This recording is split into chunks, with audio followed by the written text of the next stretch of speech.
So welcome to this week's video where I'm talking about, are the words good and bad, good or bad?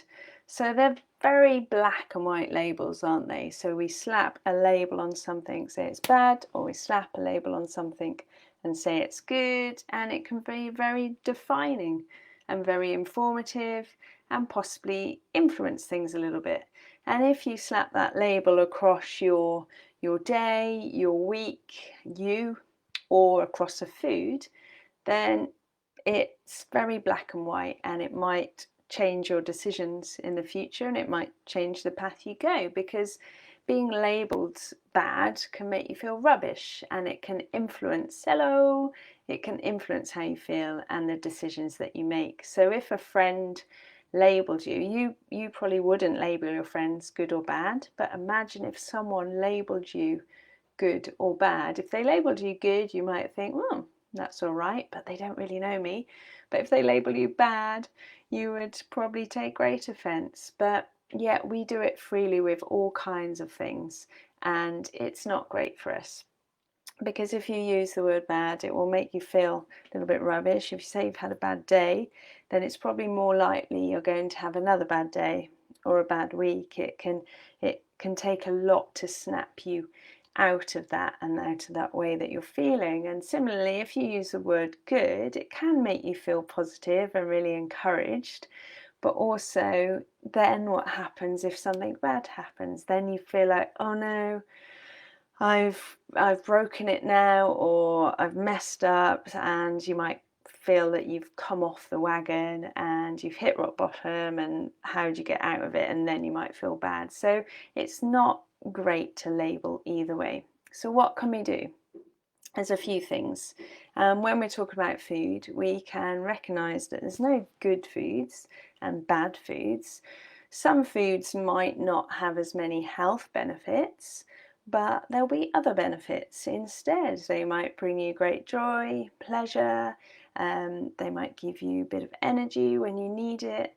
It's all about balance, isn't it? So if you were going out for a long walk with a friend and then you go back to their house and you're offered a cup of tea and a biscuit, then hey, that's most likely a good choice. It's very appropriate to the situation. You sit down, you enjoy it, have a good chat. It's not all about the food, but it's a nice thing to do.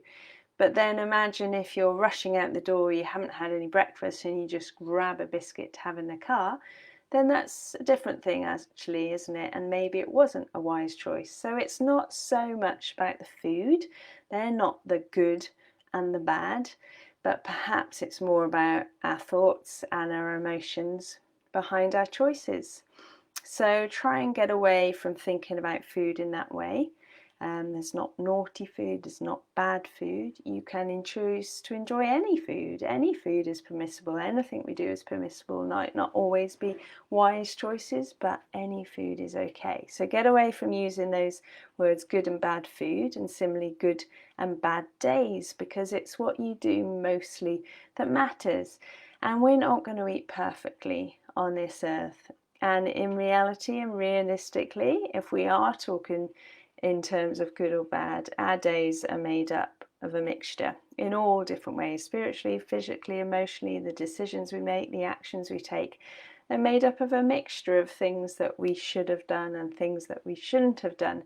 So you cannot label days as good or bad.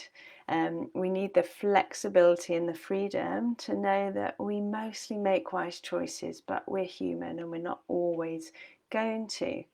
And thirdly, challenge guilt. So if you're referring to a day or a meal as bad, hi there, as bad, then it's probably because there's some guilt attached to that, and you feel guilty, then you think you shouldn't have done that. So you need to dig a bit deeper and examine that guilt. Is that guilt from your ridiculous rule book that we talked about last week, and it's coming from some place inside you that makes you feel you shouldn't do that?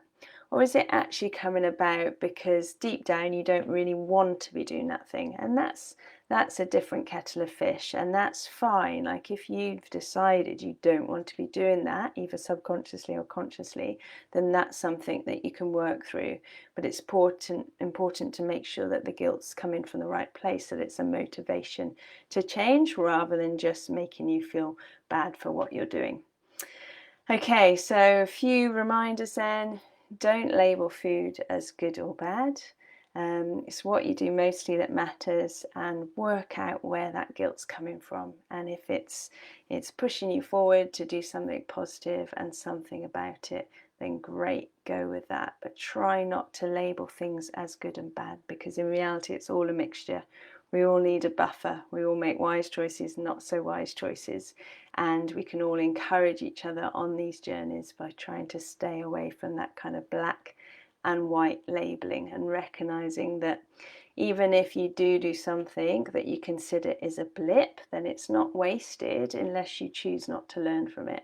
If you choose to not learn from it and keep repeating, then it is wasted. But if you choose to learn from it, and if you're feeling bad about it, then obviously you didn't want it to happen. So what can you do about it to move forward? Okay, so are the words good or bad? Good or bad? You decide. Okay, I'd love you to write something that was helpful for you from that, or just give me a like and say hello. That would be fab, and I will speak to you all soon. Take care. Bye.